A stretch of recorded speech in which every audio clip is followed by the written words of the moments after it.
नमस्कार मित्रों, मैं डॉक्टर आईपी सिंह एक और वीडियो लेकर आपके सामने प्रस्तुत हूँ। कक्षा 10 के विद्यार्थियों के लिए मैं हिंदी साहित्य के कुछ नोट्स बना रहा हूँ। तो उनकी एक पुस्तक कृतिका का जो अंतिम पाठ है, मैं क्यों लिखता हूँ, माननीय अज्ञे जी की रचना, उसका एक सामान्य परिचय प्रस्तुत कर रहा हूँ।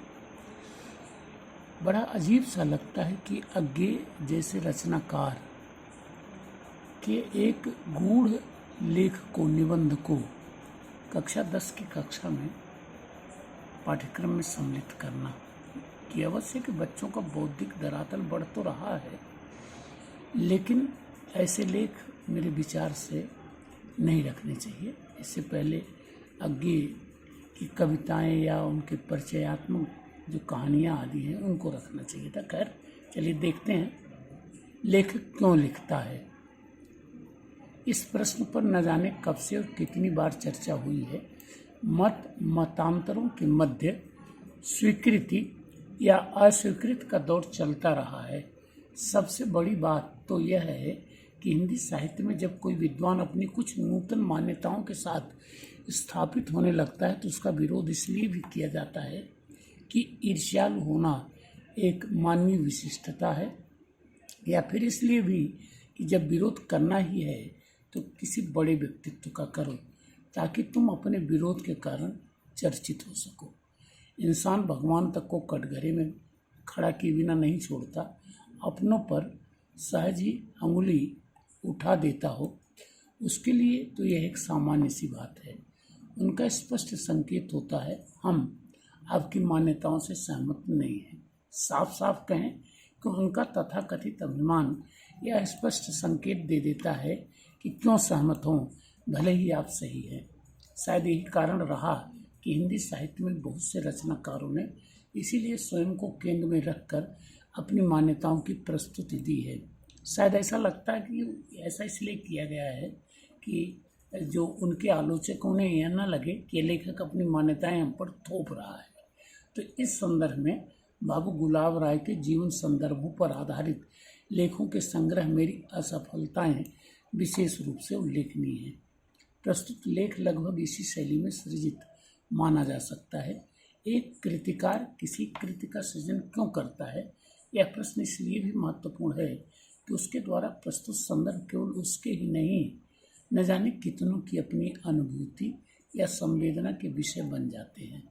परंतु इसके लिए कृतिकार को अनुभूति के जिन पायदानों से गुजरना पड़ता है वे शायद बहुत सहज नहीं होते।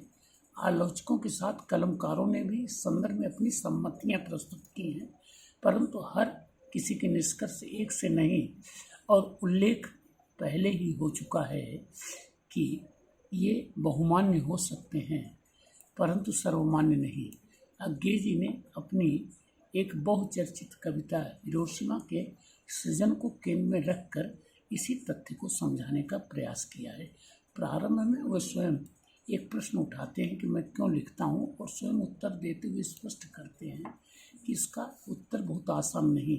वो बताते हैं कि लेखक के उन आंतरिक संदर्भों से जुड़ा होता है जो उसकी अनुभूति पर आधारित होते हैं, और जिनमें से लेखन के दौरान कुछ एक की प्रस्तुतियाँ ही संभव हो पाती हैं।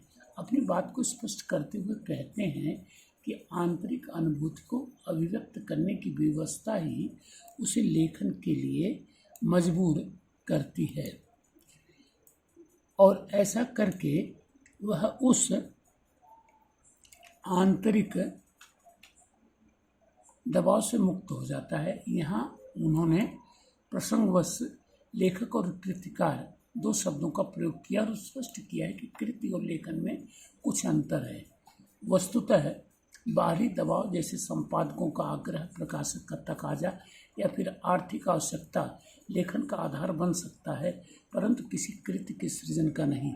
लेकिन साथ ही यह भी स्पष्ट करते हैं कि लेखक इन दोनों ही परिस्थितियों से प्रभावित होता है, और कभी कभी बाहरी दबाव भी अंतर्मन को प्रभावित कर जाता है। इस तथ्य को उन्होंने प्रातःकाल जगाने के लिए बजने वाले अलार्म के माध्यम से समझाने का प्रयास किया है।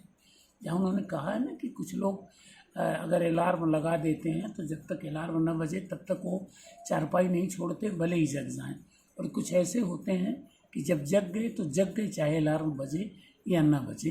तो सही कृतिकार उनके लिए वही है जो अलार्म का इंतज़ार नहीं करता, जग गया तो जग गया, अन्यथा अलार्म बजने पर वो जग ही जाता है। तो समझाने का प्रयास किया। लेखक के अंतिम चरण में उन्होंने इस आंतरिक व्यवस्था को, जो उनके अनुसार यथार्थ सृजन का मूलाधार है, अपनी कविता हिरोशिमा के सृजन की व्यापक पृष्ठभूमि के माध्यम से प्रतिपादित किया है। उनके अनुसार वे अणु या रेडियो धर्मिता के बारे में पहले से जानते तो थे और हिरोशिमा पर गिराए गए अणु बम के दुष्प्रभावों से बौद्धिक धरातल पर विचलित भी हुए थे, परंतु यह घटना उनके लिए तब संवेदना के धरातल पर उतनी प्रभावी ही बन सकी जितनी कि ब्रह्मपुत्र में सैनिकों द्वारा आवश्यकता से अधिक मछली मारने की घटना। लेकिन जब उन्हें जापान जाने का अवसर मिला तब उन्होंने हिरोशिमा की उस दुर्घटना की विसंगतियों को संवेदना के धरातल पर आत्मसात किया। उन्हें रेडियो धर्मी ऊर्जा से भाप बनकर उड़ गए इंसान की पत्थर पर अंकित छाया चित्र झकझोर गया। वह अनुभूति उन्हें उस घटना का प्रत्यक्ष भोक्ता सी बना बैठी, लेकिन वे भावुकता के क्षण भी तत्काल सृजन के उपादान नहीं बन सके, क्योंकि तब वह केवल अनुभूति का विषय बनी थी, आभ्यंतर विवशता का नहीं। बाद में कभी एकांत के क्षणों में वही अनुभूति इस कविता के रूप में मुखर हो उठी, क्योंकि लेखक को इससे कोई फर्क नहीं पड़ता कि कविता अच्छी है या बुरी, पर वह उसकी अनुभूति और आंतरिक विवशता का प्रतिफल है। तात्पर्य यह कि हिरोशिमा दर्शन के दौरान अनुभूति में समाहित मानवीय संवेदना ही प्रस्तुत कविता के रूप में शब्दांकित हुई है। इस प्रकार प्रस्तुत लेख इस चिरंतन प्रश्न का एक व्यावहारिक उत्तर माना जा सकता है कि कोई लेखक लिखता क्यों है और इस सृजन में भी कौन सा लेखन अधिक विशिष्ट है।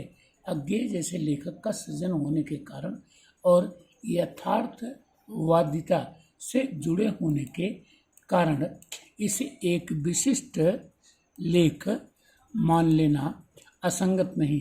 प्रसंगवश ध्यान रखें कि बहेलिये के नर क्रौंच के शिकार करने से कातर हो उठी मादा क्रौंच की अभिव्यक्त पीड़ा ही पहले अनुभूत और फिर आभ्यंतर विवस्थावन आदिकवि वाल्मीकि द्वारा रामायण जैसी कालजयी कृति के सृजन का मूलाधार बन गई थी। मित्रों, इसे यूँ समझ लें कि प्रातः काल तमसा नदी के किनारे वाल्मीकि स्नान करने जा रहे थे, तभी किसी बहेलिये ने मिथुनरथ क्रौंच पक्षी पर बाण चलाया और नर मर गया। मादा जो थी अपने अधूरे काम वासना या तृप्त काम वासना के कारण कातर हो चिल्ला पड़ी, रो पड़ी, और वाल्मीकि ने जब उसे सुना तो उनके मुंह से एक श्राप निकला था, जो आप पढ़े होंगे, माँ निषाद प्रतिष्ठाम तुम गम शाश्वती समा यत क्रौंच मिथुना देखम बधी काम मोहितम। और बाद में यह उनके अंदर पीड़ा के रूप में उभरती रही और जब विवश हो गए तो उन्होंने उसी क्रौंची के दर्द को आधार बना करके राम, सीता और रावण आदि की परिकल्पना करके रामायण का सृजन किया, जो आज कालजयी बन गई है।